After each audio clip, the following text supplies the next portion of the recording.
Pierre-Yves Rougeron, bonjour. Bonjour. Alors, nous avons le plaisir de vous accueillir pour votre livre Enquête sur la loi du 3 janvier 1973, sur lequel d'ailleurs on a eu l'occasion de travailler ensemble. Je l'avais expliqué une fois, je suis né un 3 janvier, et le 3 janvier, il n'y a jamais personne à mon anniversaire, hein, tout le monde cuve son champagne. Donc c'est une excellente date pour faire passer toutes les lois possibles et imaginables et être certain que le peuple n'y verra que du feu. Je vais lire le résumé de votre livre. Comment une élite de banquiers et de hauts fonctionnaires a endetté la France auprès des banques privées avec un texte obscur. Alors votre livre montre comment la France a été mise en esclavage par la dette avec juste un simple texte anodin. Alors rien que ça déjà c'est très fort, hein, juste 4 lignes. Ou peut-être moins, 3 lignes, et vous mettez tout un peuple en esclavage. Et ensuite, votre livre montre comment, en l'espace de 40 ans, chaque Français s'est retrouvé avec une dette de 30 000 € sur le dos, au nom du pays. Grâce à cette loi, la France a été conquise sans bruit, sans une balle tirée, et sans aucune résistance. Chaque semaine, ce sont 4 nouveaux milliards empruntés par l'État pour payer retraite, salaire, et aussi intérêts de la dette, qui s'ajoute aux 1700 milliards déjà dus, alors qu'au même moment, 800 emplois, alors ça c'était au moment où votre livre est sorti, mais aujourd'hui on est passé quasiment à 2000, 800 emplois industriels sont détruits chaque jour. Ce livre est le récit de la pire trahison de l'histoire de France, et il doit être lu par tous les Français. Alors, c'est vrai que quand on lit, j'ai eu beaucoup d'échos de lecteurs de votre ouvrage, qui, une fois votre livre refermé, étaient absolument consternés, écœurés. Certains me disent même qu'ils ont eu des aigreurs à l'estomac. Alors, c'est pas un argument pour lire votre livre, mais bon. Mais au moins, les Français sont informés, hein, grâce à vous. Alors, juste une chose. Aujourd'hui, nous sommes au mois de septembre, c'est la rentrée. Hein. Est-ce que vous pouvez nous dire où est née la France au niveau de ses emprunts? Est-ce qu'elle continue à emprunter encore plus massivement que lorsque vous avez écrit votre livre? Le rythme d'endettement reste, disons, assez constant à 180 millions d'euros jour, 4 milliards semaine, dont 1 milliard pour le service de la dette. Donc 1 milliard qui ne fait que rembourser les intérêts. C'est des telles sommes que ça ne va pas, si vous voulez, ça ne peut pas bouger extraordinairement rapidement. Mais à la vitesse où on détruit l'industrie en France, il est assez évident qu'on ne peut que s'endetter de plus en plus. Alors justement, on a vu sur la revue de presse, j'ai mis en ligne la une d'un journal de province, qui s'appelle La Provence justement, dont le titre était, alors je crois que c'était le 28 août, 1300 ou 1400 emplois supprimés dans la région. Donc ça confirme effectivement ce que vous aviez annoncé dans votre livre. Je sais que vous êtes extrêmement bien informé. Quelles sont les informations que vous avez aujourd'hui de ce qui se dit à Matignon et à l'Élysée à ce sujet, au niveau de la destruction des emplois? Ce qui est étonnant, c'est qu'aujourd'hui, pour les autorités publiques françaises, du moins pour ce qui leur reste de souveraineté, c'est-à-dire quand même plus grand-chose, Hollande regarde à l'extérieur. C'est-à-dire qu'aujourd'hui, si vous lui parlez de l'industrie française, il vous répondra les élections allemandes. D'accord, donc en fait, il s'en moque, si je vous résume. Je pense qu'il est conscient qu'il a quasiment plus de pouvoir et il attend. Je vais vous donner un exemple pour voir à quel point il attend. Il y a 1 an de cela, se disait dans les allées du pouvoir que la France, sans qu'on ne change rien, allait reprendre le chemin de la croissance. C'est Hérault qui trouve un 0,5%, là, vous l'avez vu, qui a hurlé comme si c'était qu'il avait découvert une mine d'or ou un puits de pétrole. Il trouve 0,5%, tout de suite, ça y est, on est sauvé. Il faut savoir qu'il faut 2% de croissance pour qu'on entraîne des créations d'emplois. Donc 0,5%, c'est la destruction d'emplois. Ça reste de la destruction d'emplois. D'ailleurs, les 0,5, tout le monde se demande où il est allé les chercher. Je ne mettrai pas l'honnêteté de ceux qui font les calculs en doute. Toutefois, on peut se poser certaines questions. Or, ce qu'il faut savoir, c'est qu'il y a quelques mois, certains des conseillers du président étaient arrivés à lui faire avaler une affaire qu'on appelle en économie les cycles Kondratiev, c'est-à-dire des cycles longs de 60 à 80 ans. Tout le monde sait que ce cycle, ça n'a jamais fonctionné. Ça fait partie des explications un peu bidons, un peu nébuleux qu'on a depuis 70 ans. Et on a du mal à savoir lequel des conseillers du président, c'est M. Pisani-Ferry ou d'autres, parmi les 3 ou 4 conseillers économiques du président, lui a dit « Mais ne t'inquiète pas, François, normal premier, ne t'en fais pas. Si tu attends, tu ne fais rien. Entre le mois d'avril et le mois d'août, ce mois d'août, Ce mois d'août qui vient de passer, donc. exact, la courbe Kondratiev devrait reprendre, ça va aller tout seul, tu n'as rien à faire, tu seras le président du retour à la croissance pour tes 4 dernières années de mandat. Bon courage. Quand la courbe Kondratiev n'a pas repris. Bien sûr que non. Donc, Mais, alors, mais pour attendez, qu'un homme croie ça, il faut... ça veut dire quoi? faut Il est que l'État incompétent pour vous? Je ne pense pas qu'il soit incompétent. Je pense qu'il a compris le choix que Giscard avait fait, que Delors a fait avant lui, que Mitterrand a dû faire, c'est-à-dire soit l'Europe telle qu'elle est et l'euro tel qu'il est, avec le chômage, soit ni Europe ni euro et on s'occupe du chômage. Et Hollande est un Delorien, c'est un des élèves de Jacques Delors, il veut l'Europe, le taux de chômage passera après. Et il est entouré d'européistes BA, Alors, comme les justement- Moscovici, comme les Sapins, comme le sont tous ces gens-là. Alors, excusez-moi de vous interrompre en passant par la porte du garage, bien etc., etc. Mais je voudrais revenir sur quelque chose que vous venez de dire à juste un instant, parce que vous l'abordez dans votre livre. Et si vous pouvez nous le réexpliquer, à un moment donné, vous racontez que les politiques ont décidé d'abandonner, comment dire, le bien-être des Français Mhm, au profit du chômage mhm. pour fait. favoriser les patrons et les salaires très bas. Est-ce que vous pouvez nous réexpliquer tout ça, Alors, le contexte et alors- les années au cours desquelles ça alors, s'est passé? ce choix, il faut savoir qu'il y a une obsession de C'est en quelle année, pardonnez-moi? c'est au début des années 70.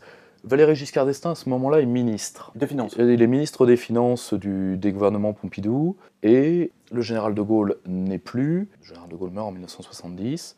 Disons qu'on a les coudées franches pour revenir au projet européen tel qu'il devait être, c'est-à-dire un projet, je dirais pas patronal, mais en tout cas un projet de gros intérêts, grande fortune, grande finance, grand trust, tel que l'est le traité de Rome, qui est un traité libéral des années 50.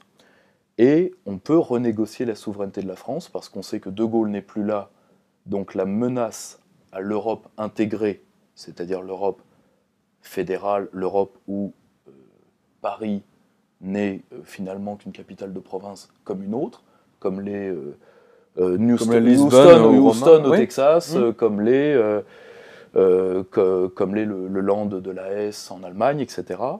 Et comme le général de Gaulle n'est plus là, la menace principale sur ce projet-là est levée. Donc, on va profiter de la crise des années 70, La crise du pétrole. crise dite du pétrole, Inventé de toutes pièces. vous Vous le montrez dans votre livre. inventé de toutes pièces, qui cache avant tout disons une sorte de coup d'État monétaire américain, Sortie de l'or. c'est qu'à la sortie de l'or et la naissance de ce qu'on appelle les pétrodollars, on se dit, bon, un État, c'est des frontières et c'est une monnaie. Si on veut faire un projet de libre marché sans frontières, il faut amoindrir l'État, ouvrir les frontières, et le mieux, faire une monnaie, disons, qui ne se dévalue plus, qui n'est pas pénalisante pour le grand capital. Bon. D'accord. Mais attendez, pardonnez-moi, J'y je reviens. viens, j'y viens tout de suite. Or, dans une économie, c'est horrible à dire, il n'y a pas 40 soupapes de sécurité. Soit vous dévaluez votre monnaie, soit vous faites payer à une population. C'est sec et net. C'est sec et net. Donc, la haute fonction publique française, et c'est d'ailleurs le conseiller principal de Giscard d'Estaing qui me dit cette phrase atroce, qui me dit de toute façon les affaires monétaires, les Français n'y comprennent rien, et bien au moins le chômage, ils comprennent. Il y a eu un choix du chômage. On a voulu abandonner la monnaie, donc la variable d'ajustement des économies, c'est les populations, et c'est le chômage de masse. Le chômage de masse, mais vous expliquez aussi dans votre livre que c'est au profit donc de salaires de beaucoup plus bas qui favorisent l'industrie. Enfin, les industriels, pardon, et les financiers. Qui favorisent les industriels. Les industriels ont cru qu'ils allaient être favorisés. Mais en même temps, il y a eu le libre-échange et l'ouverture des frontières. Bon, ceux qui ne se sont pas délocalisés sont morts, pour la plupart, et avant tout, c'est ce qu'on appelle le capital spéculatif qui a avant tout tiré les marrons du feu. Dans votre livre, alors c'est vrai que vous avez retrouvé un conseiller de Giscard d'Estaing, c'est vrai que l'interview que vous avez faite avec lui est absolument décapante, c'est le moins qu'on puisse dire. En vous lisant, j'étais littéralement scotché par le cynisme de ces politiques, en disant que la France n'existe plus. Hein. Donc déjà, on avait l'impression qu'ils ont attendu la mort de De Gaulle pour vendre la France. Hein. Déjà, c'était déjà latent. Et aujourd'hui, 40 ans plus tard, on se rend compte, effectivement, comme de la situation aujourd'hui, qu'ils continuent effectivement à rendre tous nos pouvoirs, y compris celles de nos banques, puisqu'on n'a plus du tout le contrôle de nos banques. Mais le point important sur lequel je veux revenir, c'est abandonner les Français, abandonner leur bien-être au profit, simplement, d'une idée nébuleuse qui est l'Europe et qui est surtout, c'est ce que vous expliquez dans votre livre, je vous rappelle, pour favoriser les industries et les salaires les plus bas. Ça, c'est flagrant dans votre livre. Là encore, j'y reviens. J'y reviens. Soit vous utilisez la monnaie quand vous êtes face à une économie plus compétitive que vous. Par exemple, l'Allemagne. Bon, vous dévaluez votre monnaie de 20%, vos salaires deviennent compétitifs, vous exportez, vous embauchez. Quand vous renoncez à ce pouvoir-là, eh bien, les gens que vous auriez dû embaucher en dévaluant, ils sont où? D'accord. Ils sont au chômage. Ensuite, on verse une petite larme sur eux. Non, mais justement, voilà, c'est là où je souhaitais venir avec vous. Alors, votre prospective, en fonction de ce qui s'est passé, sur les 2 ans ou 3 ans à venir, le chômage va continuer à s'aggraver en France. Il n'y aura pas de changement de politique publique significatif. Il n'y aura pas de reprise de souveraineté. Hollande ne fera rien. Il va faire ce qu'il sait faire le mieux, parce que c'est ce qu'il a appris au Parti Socialiste. Il va attendre. Attendre en espérant que la Reichschancelière, enfin Angela Merkel, daigne l'épargner, et attendre un retournement de conjoncture mondiale qui ne viendra certainement pas. Oui, c'est en attendant Godot, quoi. En attendant Godot. On attend la croissance comme on attend Godot. Alors, dans les années 60, la croissance, on allait la chercher. Oui. Vous voyez la différence de monde entre le monde sous De Gaulle, le monde sous Hollande ou Flamby ou même Sarkozy. Vous voyez la différence? Je vois très bien les différences. Alors, autre point intéressant dans votre livre, c'est justement, alors c'est la partie 2, justement je vais donner la répartition un petit peu du livre. Alors la partie 1, c'est la préparation de la tragédie.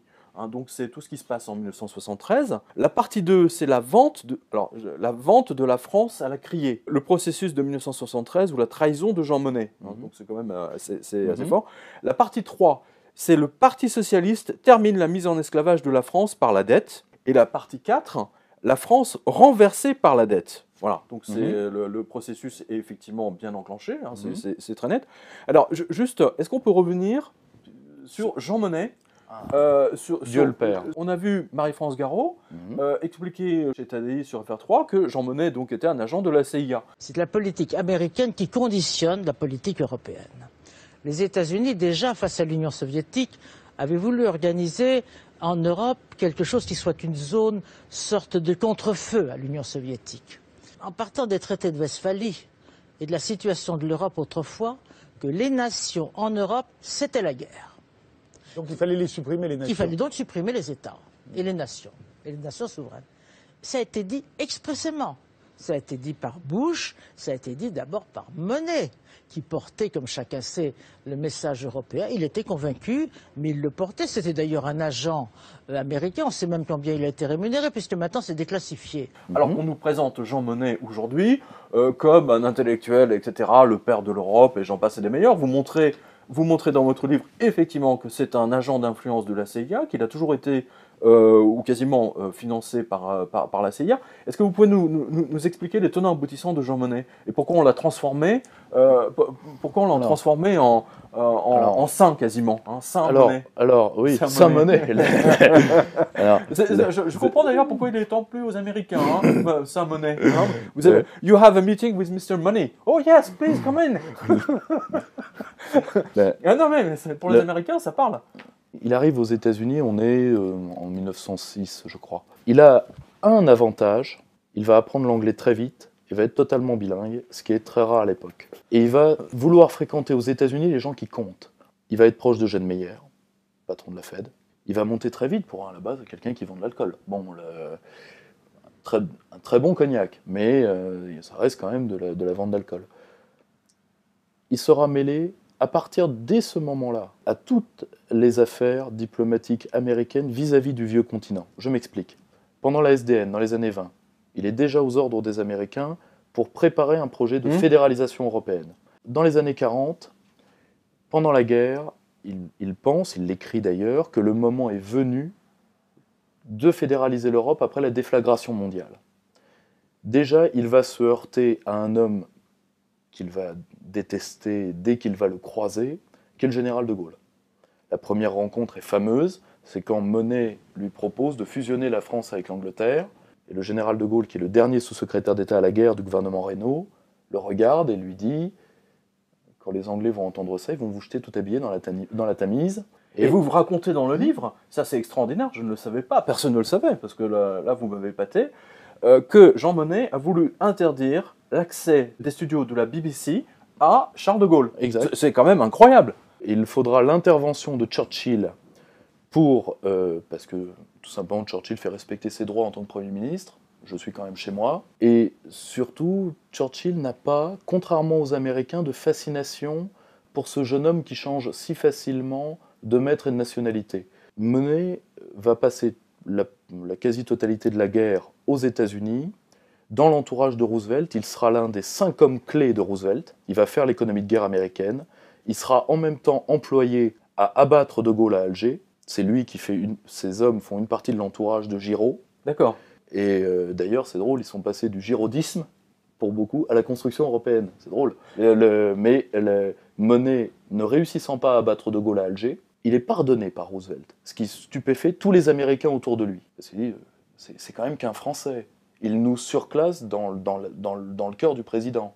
Il ne se fait pas que des amis à l'époque. Une fois la guerre terminée, alors qu'il a hurlé à corps et à cri, on a les lettres que Jean-Pierre Chevènement avait produites de Monnet à Roosevelt, qui dit cet homme-là est l'ennemi de l'Europe.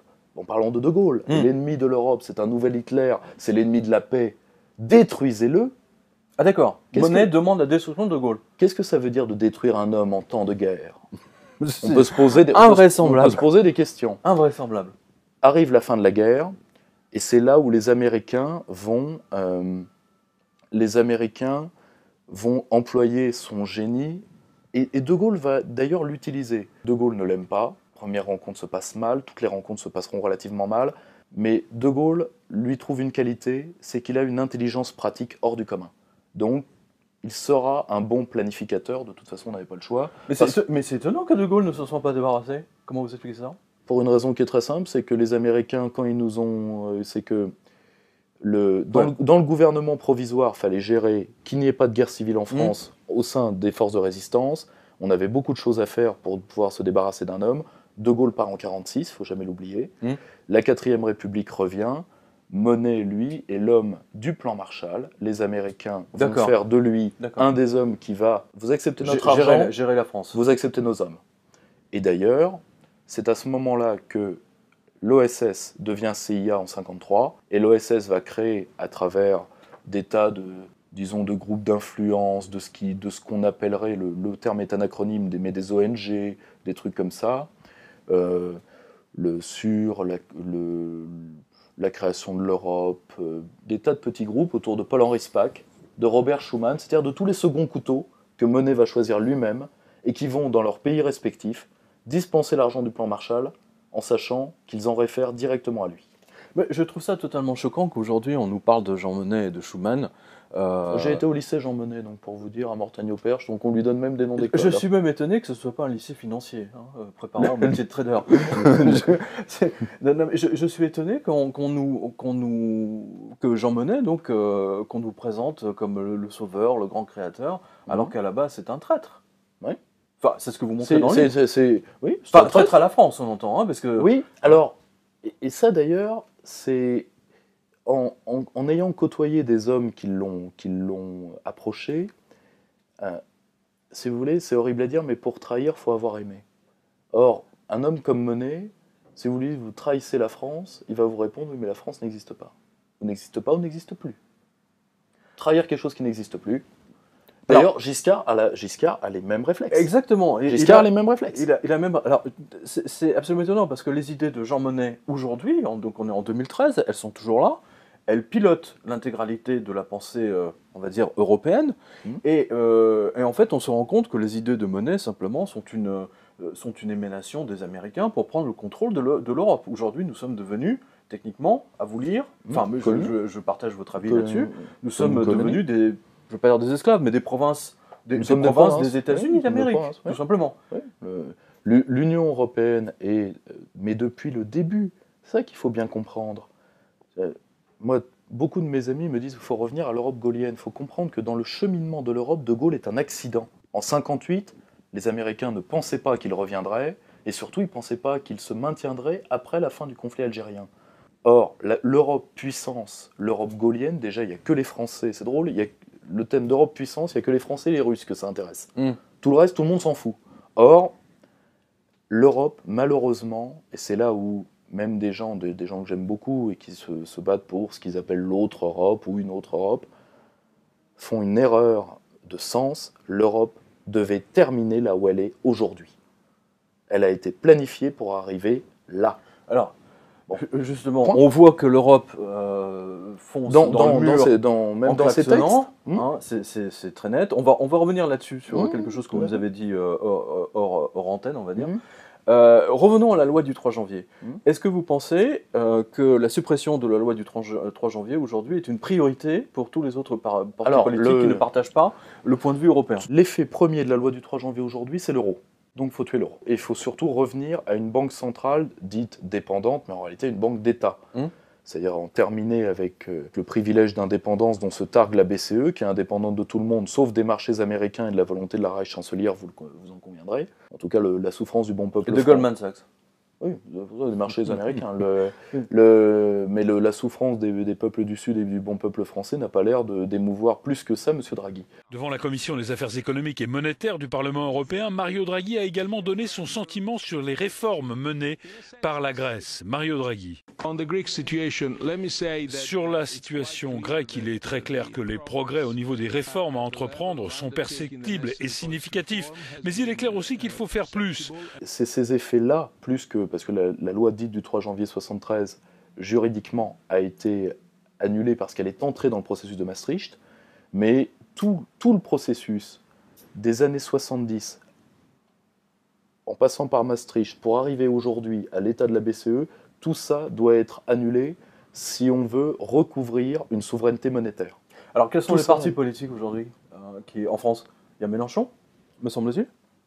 Non, Marine Le Pen, il me semble. Marine Le Pen, Nicolas Dupont-Aignan. Mélenchon, il est en train d'y venir. Ça va lui coûter d'ailleurs très très cher. Mais il fait des progrès. Mais ça va lui coûter très très cher. D'accord, de demander l'abolition de la loi du 3 janvier.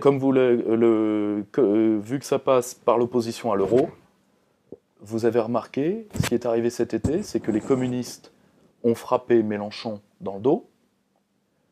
Pourquoi ? En disant qu'il était agressif avec Hollande, etc. Pourquoi ? Parce qu'ils savent ce que certains de mes amis au Front de gauche savent, c'est-à-dire que les sondages internes font que 60% de la base du Front de gauche et du Parti de gauche sont euro-réalistes. C'est-à-dire qu'ils veulent la fin de l'euro et de cette Europe-là. C'est pour ça qu'il n'y a plus de débat au Front de gauche, parce que Mélenchon... Je vous rappelle qu'il a appelé à voter oui à Maastricht. Oui, c'est exact. Il a appelé à voter non après. Il faut lui faire ce crédit. Il ne faut pas lui cracher dans la figure pour un truc qui s'est passé il y a 25 ans. Mais il ne tient pas son parti. Parce que soit il écoute sa base, soit il écoute le Parti Socialiste. S'il écoute sa base, le Parti Socialiste lui tombera dessus. S'il suit le Parti Socialiste et Hollande dans la folie européiste, il perdra sa base. L'euro est l'aboutissement d'une politique qui date en réalité du début des années 90, ce qu'on appelait la politique de Francfort, qui a fait beaucoup de mal à l'économie française, mais pas qu'à l'économie française. Et l'euro est en fait un espèce de carcan qui pèse très très très très très lourdement sur notre économie. Il parle de la sortie de l'euro. Bon, très bien. Là, c'est un schéma abstrait. Enfin, oui. Moi, je suis dans une autre situation. Je suis un acteur de la situation. D'accord ? Donc, je me trouve à l'instant auquel nous parlons. Si vous me dites vous êtes pour ou contre la sortie de l'euro, pour moi, cette question n'a pas de sens. Pourquoi ? Parce que c'est pas moi qui décide si on reste ou si on part.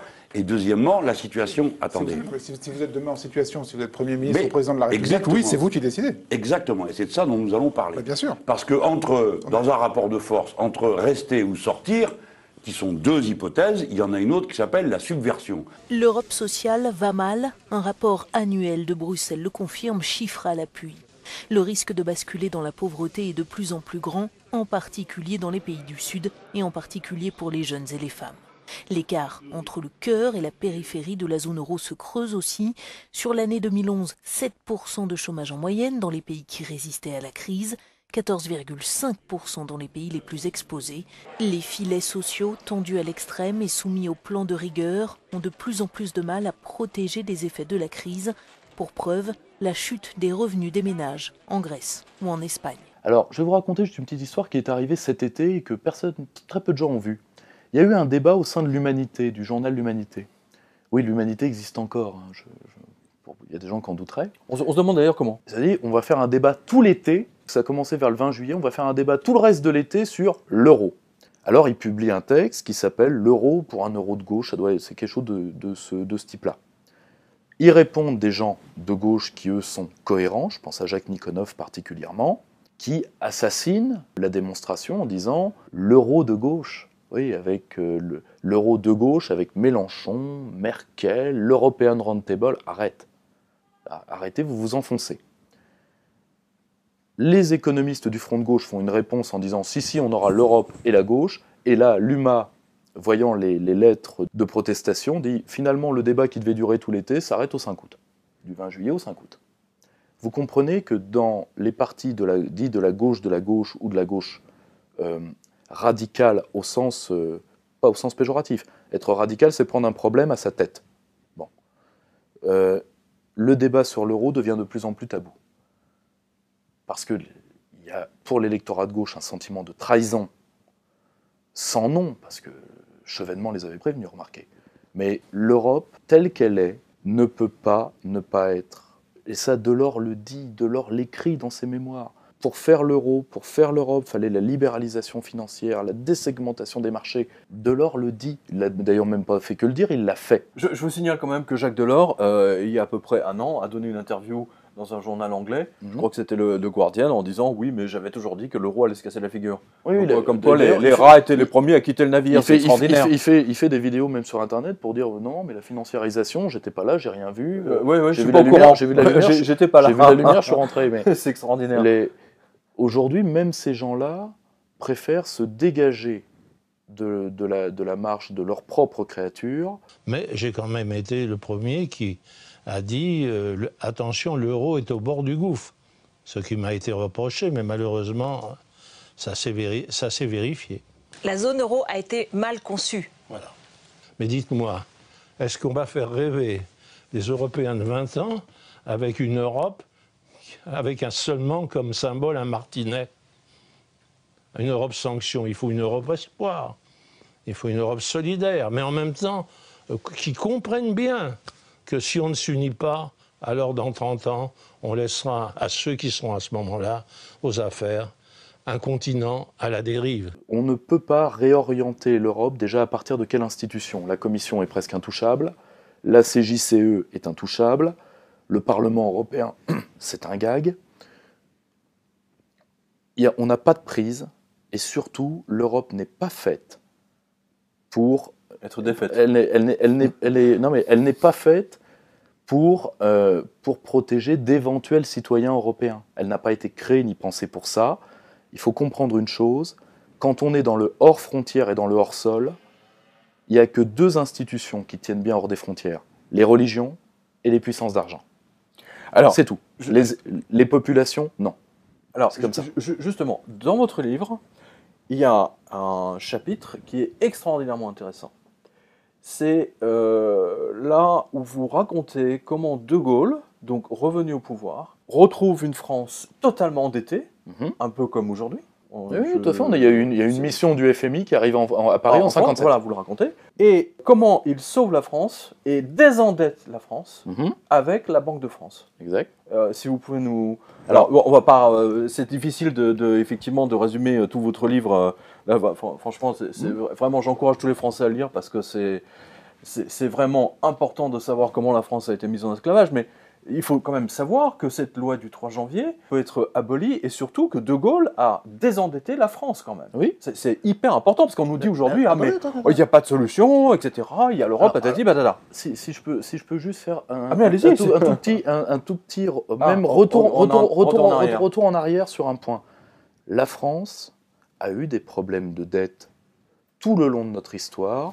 Nous avons réglé nos problèmes de dette au moins 6 ou 7 fois dans notre histoire. De Gaulle 2 fois, en 58 et aussi en 45, vu que c'est lui qui choisit contre Pierre Mendès France. Mendès France voulait la rigueur.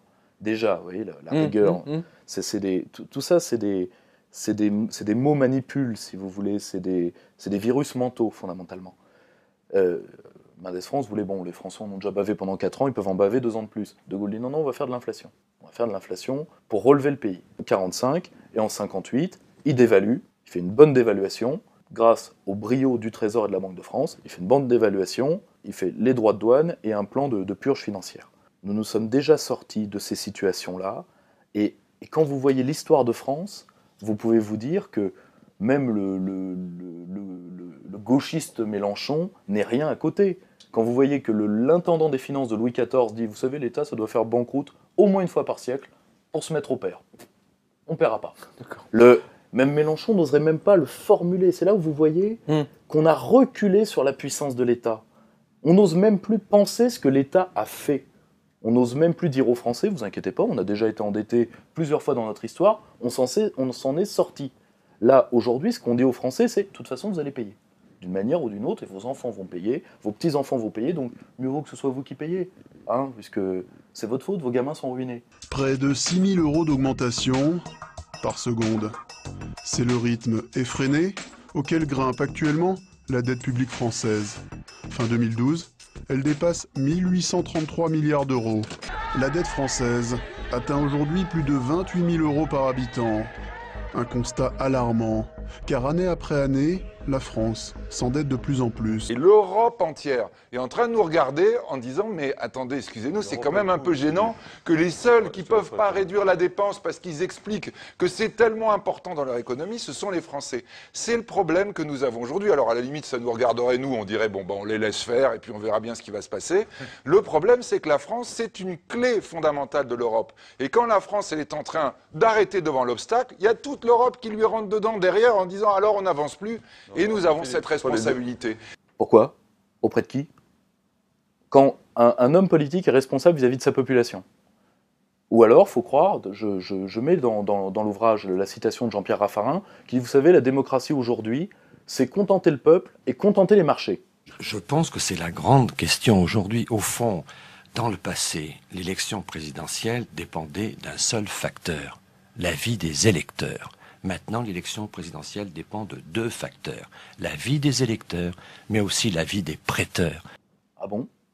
Est-ce que c'était contenter les marchés, surtout les marchés? Surtout les marchés, d'ailleurs. Parce qu'ils ont quand même le droit, ils mettent de l'argent dans l'entreprise France, donc ils ont le droit. Attendez, est-ce que c'était ça notre contrat social? À quel moment on s'est loupé? À quel moment on a changé d'embranchement? Et surtout, moi je ne sais pas, je n'ai que 27 ans. Est-ce que vous l'a demandé? Non, pas du tout, mais effectivement, à quel moment on a sacrifié le bien-être des Français au bien-être des marchés financiers? Et à quel moment? C'est dans les années 80. C'est dans les années, c'est dans la décennie 75 à 85, voilà. où le changement se fait totalement. On le voit très bien dans votre livre, ça. On le voit vraiment très bien. C'est absolument fascinant à quel point votre enquête montre les rouages, les points précis. C'est parfois, ça tient, on va dire ça comme ça, mais ça tient à une virgule. Michel Rocard, il y a quoi? Il y a 2 mois ou 3 mois sur Europe 1, vous l'avez entendu, a dit, ça lui a échappé, je sais pas, il a dû prendre une pilule, quelque chose. Ou là, je fais sentir. Non, mais il a clairement dit que c'est le problème aujourd'hui, c'était la loi du 3 janvier. Je n'invente rien. La Banque de France a été créée en 1801. Et jusqu'en 1974, ça fait quand même du temps, hein, oui, c'est pas la quotidienneté, elle finançait l'État sans intérêt. Sans intérêt. Si on était resté là, aujourd'hui, avec tous les emprunts qu'on a fait depuis, puisqu'on emprunte tous les ans, la dette publique française serait de 16 ou 17% du produit national brut. Mais en 1974, on a eu une loi stupéfiante qui s'appelle la loi bancaire, qui a interdit à l'État de se financer sans intérêt auprès de la Banque de France. On a obligé les États à aller se financer sur le marché financier privé à 4 ou 5%. Et du coup, notre dette, elle est maintenant à 90-91% du produit national brut. C'est un peu effrayant. On va réendetter l'État, alors qu'on était arrivé à régler ce problème-là, des dettes vis-à-vis du privé. On était arrivé à le régler. Nos rois de France se réglaient en réglant toujours une solution, on va dire ça comme ça. Bien que c'est pas l'envie qui nous manque d'aller faire la pause si vous voulez, c'est une méthode comme une autre de restructuration de la dette. Mais on était arrivé à partir des années 30, c'est surtout à partir de la loi de 34 où on monétise beaucoup, et surtout après 45, on était arrivé à régler ce problème-là. Parce qu'on était arrivé à, disons, à la monnaie souveraine, à la banque souveraine, c'est-à-dire que la Banque de France avait organisé tout un circuit d'argent gratuit dans l'économie française, c'est ce qu'on appelle le circuit du trésor, et on était arrivé à ne plus se poser la question avec qui on va être endetté. Ça ne veut pas dire qu'on n'avait plus de dette, il y avait 20% de dette sous De Gaulle. Enfin, à vous résumer, mais c'était avec les populations. Il est préférable que la France soit endettée auprès des Français, et que les intérêts que paye le gouvernement sur ces bons du Trésor soient effectivement payés aux Français et pas à des banques étrangères. C'est ce qui a permis, vous le montrez dans votre livre, à toute une classe moyenne effectivement, et d'avoir des bas de laine, d'avoir ce qu'on appelle le fameux bas de laine. Voilà. Et ça a permis également de payer en partenariat peuple-État, les grands travaux de la France des années 60, parce que c'est ça que les gens doivent comprendre. Dans les années 60, c'est pas si vieux que ça, c'est la génération en tout cas pour moi, de mes parents, c'est votre génération, Pierre. On a eu l'aménagement du territoire, le TGV, le Concorde, Ariane, la conquête spatiale. À aucun moment, personne ne s'est posé la question combien ça coûte. Oui, et qui finançait. Et aujourd'hui, on ne va pas... là, il y a un aménagement universitaire du plateau de Cerclay. On n'imagine même pas le terminer parce qu'au prix de la rame de métro pour emmener les étudiants de Paris là-bas, on se dit qu'on ne va pas pouvoir le financer. C'est comme le brave Raffarin qui dit « Heureusement, on a fait des économies, le TGV va pouvoir arriver à Bordeaux. » Non, mais ce que vous montrez, effectivement, c'est que les marchés financiers ont pris le contrôle de la France grâce à cette loi. Je vous résume. Ils ont pris le contrôle du pays grâce à la loi du 3 janvier. On restera esclave des Américains ou des marchés financiers tant qu'on ne se révolte pas. C'est bien ça? Oui, parce qu'on ne peut pas tout attendre de la décrépitude de l'euro, parce va falloir que quelqu'un en sorte. Il faut un acte de volonté pour se sortir de cette situation. Mais il n'y a pas de volonté. Vous voyez bien qu'aucun politique ne veut sortir de... Justement. Donc qu'est-ce que vous voyez? Quel est votre sentiment? Alors, à titre personnel, je pense que le système peut se survivre encore quelques temps en émettant juste la quantité de monnaie nécessaire, ce qu'on appellerait du Ponzi népotique, c'est-à-dire du Ponzi pour les amis. Mais ni vous ni moi n'en faisons partie, donc pour nous ça va pas être joyeux, et nos internautes non plus. Or, ils peuvent tenir à un moment comme ça. Pour le reste, ça va passer par la contrainte. C'est pour ça que j'ai très très peur d'un raidissement des libertés publiques en France dans les 4 ans à venir. Ça, j'en suis dans les 4 ans qui restent à François Hollande. Je ne suis pas certain qu'il pourra en faire l'économie. Donnez-nous une idée de ce qu'il pourrait faire. Alors, c'est très difficile, mais ça peut avoir différents degrés. Ça peut être...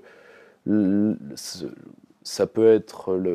l'a vu avec l'affaire dite du mariage pour tous, ça peut être des consignes assez lourdes vis-à-vis de manifestants pacifiques en termes de... Disons qu'on a dit au CRS de se lâcher. Ça peut être des arrestations préventives qui commencent dans les milieux déviants. Là, il y a eu cette affaire de ce rocker métalleux norvégien qui avait pas l'air, qui est certainement un allumé, mais certainement pas méchant. Ça ne méritait pas tout ce cirque. Ça ne méritait pas tout ce cirque médiatique, et surtout c'est une arrestation préventive, ce qui, je rappelle, est illégal en droit français. Et on a déjà eu le cas avec Tarnac. Je ne sais pas si on se rappelle, si nos internautes se rappellent peut-être de l'affaire de Tarnac. C'était déjà ça. Ça peut se multiplier. La criminalisation de l'euroréalisme ou de l'euroscepticisme est possible. Ah oui? C'est-à-dire pas que impossible. si on devient ennemi si on prend des positions pas impossible. Là, comme la vôtre ou la mienne ou d'autres, des personnes qui nous regardent, en dire je suis contre l'euro, je veux l'abolition de la loi du 3 janvier et d'autres lois, etc., qui détruisent le pays, Ce n'est pas donc impossible. ça serait criminalisé. Je dis, ça pourrait être. Je ne dis pas que ça va l'être, absolument pas. En tout cas, j'espère pas. Mais un système aux abois, il ne reste pas 40 choix. Hollande a encore 4 ans. L'Union européenne entend tenir. Et l'Union européenne devient de plus en plus un univers carcéral pour les peuples qui y sont. Demandez aux Grecs, demandez aux Italiens, demandez aux Espagnols, aux Portugais. Maintenant, même les Néerlandais décrochent. Sans compter les pays de l'Est, qui décrochent à l'exception de la Pologne. Et les Français, on est déjà allé très loin pour l'Union européenne. Je rappelle qu'on a annulé, pas juridiquement, mais on a réécrit un référendum. Nous, on avait dit non, eh ben ce sera non, et tant pis pour vous. Je rappelle que ça s'appelle, je cite la grande juriste Anne-Marie Le Pourrier, ça s'appelle une fraude à la Constitution, qui, en politique, on appelle ça coup d'État. Faut se mettre dans les mots. Or, oui.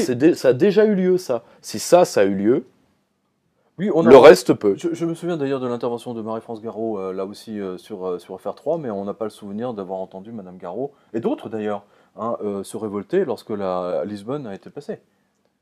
C'est assez étrange d'ailleurs. C'est une mécanique extraordinairement forte. Quand on a fait comprendre aux populations premièrement, elles n'avaient le droit que de s'opposer que par le vote. Alors que en France, on a eu des jacqueries, on a eu une révolution quand même, on a eu des gens qui ont fait plus que s'opposer par le verbe. Aujourd'hui, le temps n'est plus à ça. On dit il faut être un bon citoyen, il faut voter, et après on fera ce qu'on veut de ton vote. Bon. Et surtout, dans un pays, Régis Debray le dit très bien, dans un pays qui n'est plus libre, personne n'est libre. Et les Français la sentent, cette dépossession. Une part de l'effondrement psychologique du peuple français aujourd'hui est liée directement à la perte de son destin. Bon, ils peuvent rien y faire et ils ont le sentiment de rien pouvoir y faire. Et justement, la perte de leur destin, eh bien malheureusement, l'origine, c'est ça. Vous êtes d'accord avec moi? Oui, c'est l'ensemble de ce processus-là. À partir du moment où vous prenez le porte-monnaie de quelqu'un, parce que techniquement c'est ça, on a pris le porte-monnaie des Français, et on leur dit, quand vous voulez faire une dépense, eh bien, vous demandez l'autorisation de Bruxelles ou de ceci ou de cela. Aujourd'hui, ça se voit, les populations, quand on fait une analyse de qui s'oppose à l'Europe en France, aujourd'hui, c'est les employés, c'est les ouvriers, c'est maintenant de plus en plus les cadres qui se sentent écrasés. Ça vient vraiment du tréfonds de la population. Or ça, pour arrêter ça, comme ils ne feront rien, je pense malheureusement qu'ils vont essayer de ne pas régler les problèmes, mais de frapper ceux qui les posent. Or, le problème, c'est un choix. C'est ça qui a été décidé dans les années 70. On avait un système cohérent, peuple, État, Banque de France, donc avec tout ce qu'il y a avec, la planification, les droits de douane. C'est-à-dire on avait un État. On a fait un choix qui est le choix libre-échange, dette, marché. Chômage. Et donc, chômage, nécessairement, comme variable d'ajustement. Et maintenant, ça va être dette, marché, chômage, et si t'es pas content, tu dégages. Je parlais d'un raidissement autoritaire tout à l'heure. Absolument. Alors, pour conclure, quels sont, au niveau des parlementaires, est-ce que les parlementaires français, parce que vous les connaissez bien, est-ce que les parlementaires français se rendent compte de tout ça? Ou juste, ils sont là, ils sont élus, et ils s'occupent de leurs petits problèmes locaux, et ça va pas plus loin? Alors, les questions financières d'un point de vue général n'intéressent que peu les chambres, ça c'est indiscutable. Et surtout, quand dans n'importe quel problème, j'ai eu cette discussion avec des gens de différents groupes des tas de fois. Quand dans n'importe quelle situation vous dites, vous savez, il y a un problème, dans ce problème, on ne peut pas nier l'euro. La discussion se ferme tout de suite. Je vais vous donner un exemple récent à titre personnel. J'avais une discussion avec des gens qui sont proches de la droite de l'UMP. Et je leur dis, bon, ils me disent, oui, mais l'entreprise française n'est pas compétitive par rapport aux Allemands. Hein. Il faut 100 milliards d'allègement de charges. Je dis, oui, certainement. Mais l'euro est une subvention permanente à l'économie allemande, contre nous. Ça a arrêté la discussion, tout de suite. Parce que l'euro reste intouchable, l'union est intouchable, et de toute façon, vous répétez ça 3 fois, vous êtes étiqueté Front National, ou alors inconséquent... Front de gauche. Ou de l'autre côté, gauchiste, ou pire, chevènementiste. Anarchiste, chevènementiste ou anarchiste. Voilà, ou alors pro-russe. Hein, oui, et de plus en plus, c'est pro-russe. Oui, voilà, pro-russe, c'est très fréquent maintenant. Oui. Et c'est pour ça qu'on poutinise, avant on hitlérisait, maintenant on poutinise l'adversaire, parce que comme reprise en main nationale et étatique d'une économie, c'est vrai que Vladimir Poutine, vu l'état dans lequel il a trouvé la Russie, disons que c'est un cas d'école. Et aujourd'hui, c'est un peu comme De Gaulle lorsqu'il a retrouvé la France. C'est grosso modo la même chose. C'est tout à fait comparable. Et d'ailleurs, de Gaulle est une référence de Russie unie, du parti du président. Et il y a d'ailleurs l'un des hommes de Poutine au premier chef, l'un des conseillers les plus proches, qui est Rogozine, est un Gaullien, un gauloâtre, hors du commun. C'est lui quand même qui a fait faire la plus grande statue du général devant la Maison Blanche, donc devant la Douma. Et elle fait, je crois, 8 mètres de haut. C'est ça la grande... Je terminerai par là. J'ai interviewé Roberto Lavagna, l'homme qui a sauvé l'Argentine. Il m'a dit une chose. Il m'a dit, premièrement, vous l'Europe, vous n'êtes pas là où nous on était, mais vous allez y venir. Patience. Attendez encore, mais vous allez y venir. Dans le même état où nous on était, moi quand j'ai dévalué, quand j'ai repris ma liberté monétaire, j'ai été menacé par l'ensemble de la classe financière mondiale, par les organisations internationales qui sont le FMI, le FMI, l'OMC, etc., qui sont la voix de son maître. Or, il m'a dit, j'ai dévalué quand même, et l'Argentine s'est remise. Bien. Ce choix, nous n'y couperons pas. Un jour, il faudra bien que quelqu'un choisisse. Bien, écoutez, en tout cas, c'est une conclusion, même si je ne suis pas certain que l'Argentine soit sauvée, puisqu'on a vu il y a à peu près un mois que l'Argentine a été obligée d'instaurer un certain nombre de contrôles de prix, et qu'il y a encore un certain nombre de procès, justement, pour le remboursement de dettes. Mais je rappelle, effectivement, et c'est une très bonne conclusion, que les Argentins ont découvert un lundi matin que l'ensemble de leurs distributeurs automatiques de billets de banque serait fermé pour une période indéterminée. Hein, c'est comme ça que ça a commencé. Et, les Chypriotes ont eu une surprise du même acabit il n'y a pas longtemps. Exactement, mais les Argentins ont payé un prix, un tribut beaucoup plus lourd, beaucoup plus cher. Et je pense que la même chose, de toute manière, nous arrivons, ça c'est une opinion, je ne sais pas si vous la partagez, mais on y va doucement, mais à chaque fois ils sauvent grâce justement à la planche à billets américaine. Parce que c'est extraordinaire que la presse économique française, on s'en fout, mais ne le disent pas, qu'aujourd'hui les banques françaises sont sauvées par la planche à billets américaine. Voilà. Eh bien écoutez, merci à vous. Merci à vous, Pierre-Yves. La loi du 3 janvier, enquête sur le 3 janvier, une véritable enquête. C'était mission impossible au départ. Non mais c'est vrai, c'était mission impossible. Le fait que vous ayez fait parler le bras droit de Giscard d'Estaing est absolument étonnant. Donc on voit bien que... Et d'ailleurs, il était extrêmement honnête avec vous. Oui, c'est le moins qu'on puisse dire. Il y a d'autres interviews, mais celle-ci est franchement l'une des plus intéressantes. Merci à vous, Pierre-Yves. Merci.